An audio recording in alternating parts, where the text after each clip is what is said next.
بسم اللہ الرحمن الرحیم۔ معزز سامعین، میں ہوں ندیم آپ کا بھائی۔ امید ہے کہ آپ خیر و عافیت کے ساتھ ہوں گے۔ آج کی میری ٹاپک ہے اپنے آپ کو الجھنوں میں نہ ڈالیں۔ معزز سامعین، ہمارے معاشرے میں آپ نے دیکھا ہوگا کچھ لوگ جو ہے نا ہنسمک ہوں گے، اور کچھ لوگ آپ نے دیکھے ہوں گے کہ وہ اکثر ان کے اوپر پریشانی ہوتی ہے، اور کچھ لوگ وہ ہوتے ہیں جو ہر وقت پریشان ہوتا ہے اور اپنے آپ کو ہر وقت الجھنوں میں ڈال رہے ہوتے ہیں۔ دیکھیں، ایک شخص جو ہر وقت پریشان ہوتے ہیں، اس کی پریشانی کی وجہ کیا ہوتی ہے؟ وہ جب گھر میں آتا ہے تو اپنی بیوی سے تنگ آیا ہوا ہوتا ہے۔ وہ کبھی بیوی کو کہتا ہے کہ تو نے نئی پلیٹ توڑ دی، تو نے بڑے کمرے کی جھاڑو نہیں دی، تو نے جو ہے نا میرے استری سے میرے نئے کپڑے جو ہے نا خراب کر دیے۔ اسی طرح یہ تو اس کی بیوی کے سامنے اس کے شکوے ہے۔ وہ اپنے بچوں کے سامنے بھی اس طرح شکوے کرتا ہے۔ کبھی کہتا ہے کہ خالد نے ابھی تک پاڑے یاد نہیں کیا ہے، اور اسی طرح کبھی کہتا ہے کہ سعد نے جو ہے نا اچھی نمبر نہیں لیے ہے۔ اسی طرح چھوٹے موٹے جو ہے نا چیزوں کی طرف اس کی توجہ ہو کے نا وہ اپنے آپ کو پریشان میں مبتلا کر دے۔ یہ تو اس کی گھر میں حالت ہے۔ اسی طرح جب وہ دوستوں کے ساتھ بیٹھ جاتا ہے اور دوستوں کے ساتھ وہ نشست کرتا ہے تو اس وقت بھی اس کی یہ حالت ہوتی ہے۔ وہ کہہ رہا ہوتا ہے کہ کل رات عبداللہ جو بخیل کی قصہ سنا رہا تھا تو اس میں میری طرف اشارہ کر رہا تھا۔ اسی طرح خالد جو کل رات پرانی گاڑیوں کے بارے میں بات کر رہا تھا تو وہ میری طرف دیکھ کے اور باتیں کر رہا تھا۔ اسی طرح کے بہت سارے پریشانیوں اور الجھنوں میں اس کی زندگی گرفتار ہوتی ہے۔ وہ پرانے زمانے کی ایک مثل ہے کہ اگر زمانہ تمہارے کہنے پر نہ چلے تو تم زمانے کے کہنے پر چلو۔ دیکھیں، دنیا میں یہ انسان کے لیے بمنزل ہے، ایک سفر کی طرح ہے۔ یہ دنیا انسان اس میں بمنزل مسافر ہے۔ یا ہر چیز پر پریشانی کرنا اور اپنے آپ کو الجھنوں میں ڈالنا انسان کے اوپر، زندگی کے اوپر اس کا بہت اثر ہوتا ہے۔ تو ہمیشہ اپنے آپ کو الجھنوں میں نہ ڈالے، اپنے آپ کو پریشان نہ کرے اور اپنے آپ کو تکلیفوں میں نہ ڈالے۔ یہ دنیا ہے، یہاں کوئی بھی شخص سامنے والا وہ آپ کو کسی عیب سے پاک نظر نہیں آئے گا، نہ وہ یہ ہوگا کہ اس سے غلطی نہیں ہوتا۔ ہر شخص سے غلطی ہوتی ہے، لیکن ہمیشہ ان کی غلطیوں کو سامنے رکھتے ہوئے اپنے آپ کو پریشان کرنا یہ بھی بہت بڑی غلط بات ہے۔ اس سلسلے میں ایک واقعہ ہے کہ ایک مرید اپنے شیخ صاحب کے پاس آیا، وہ اس نے شیخ صاحب سے کہنے لگا کہ مجھے کسی عورت سے شادی کی جو ہے نا خواہش ہے جو ہمیشہ میرے ساتھ رہے۔ اور پھر شیخ صاحب نے کہا کہ آپ اور بھی اس کی کوئی صفات ہو جو آپ چاہتے ہو کہ اس میں وہ خوبی ہو۔ تو اس مرید نے کہا کہ جو ہے نا اس کی وہ جو ہے نا قداور ہو، خوبصورت ہو، اور اس کے بال جو ہے نا ریشم کی طرح ملائم ہو، اور اسی طرح دیگر جو صفات۔ اور اس نے یہ بھی کہا کہ جب میں اس کو دیکھوں تو میں خوش رہوں، اور اس نے کہا کہ وہ دیندار بھی ہو۔ اسی طرح کئی صفات جو ہے نا شیخ صاحب کے سامنے ذکر کی۔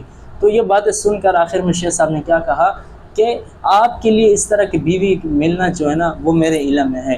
تو مرید بھی خوش ہوا کہ اچھا میری اتنی صفات بیان کی شیخ صاحب کے سامنے، شاید کہ شیخ صاحب نے میرے لیے ایسی لڑکی کا انتخاب کیا ہو اور وہ مجھے مل جائے۔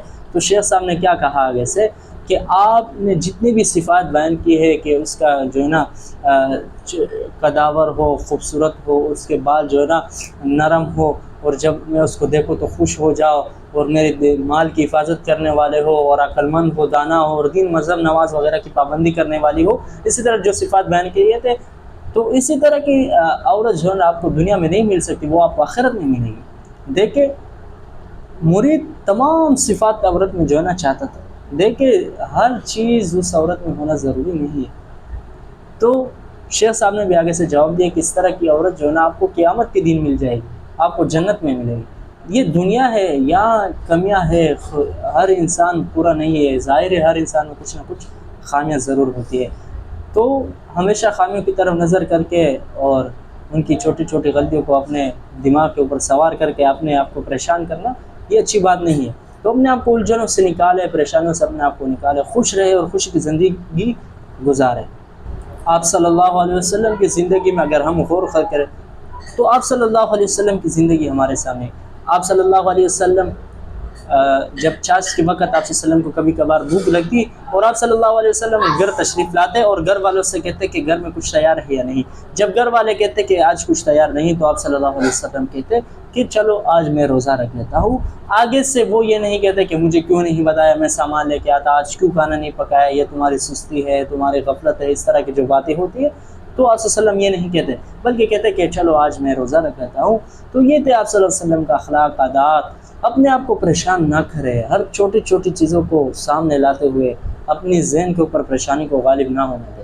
یہ دنیا ہے، یہاں چھوٹی چھوٹی چیزیں کبھی ٹوٹے گی، کبھی آئے گی نئی چیزیں، کبھی وہ نئی چیزیں خراب ہو جائیں گی، اور اسی طرح کبھی خوشی کبھی غم، لیکن ہمیشہ غم کی اپنے اوپر سوار کرنا اور اپنے آپ کو الجھنوں میں ڈالنا اور ہمیشہ پریشانی کرنا اور ہر ایک سے شکوے اور شکایت کرنا، یہ آپ کی زندگی پر بہت بری اثر کر سکتا ہے، اور آپ اس کی وجہ سے پریشانیوں کا دیکھیں، اگر آپ جوانی کی حالت میں تو آپ کی دماغ اس طرح کی پریشانیوں کو برداشت کر کے جب آپ بڑھاپے تک پہنچیں گے تو آپ پاگل ہو جائیں گے۔ اس لیے کوشش کریں کہ چھوٹی چھوٹی چیزوں پر آپ اپنے زندگی کو اپنے آپ کو الجھنوں میں نہ ڈالیں۔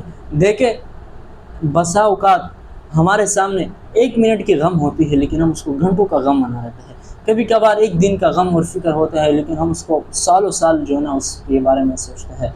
دیکھیں، وہ عربی کا ایک مشہور جملہ ہے، لا تحزن علی ما فاتک، جو چیز آپ کے ہاتھ سے نکل گئی ہے تو اس کے اوپر غمزدہ نہ ہو، جو چیز اللہ نے تقدیر میں لکھی ہے تو وہ تو آئے گی، وہ ہوگی، لیکن اپنے کو آپ کو اتنا پریشان کرنا کہ اس کی وجہ سے آپ پریشان ہو، آپ کے بدن کے اوپر اس کی اثر ہو، تو یہ اچھی بات نہیں۔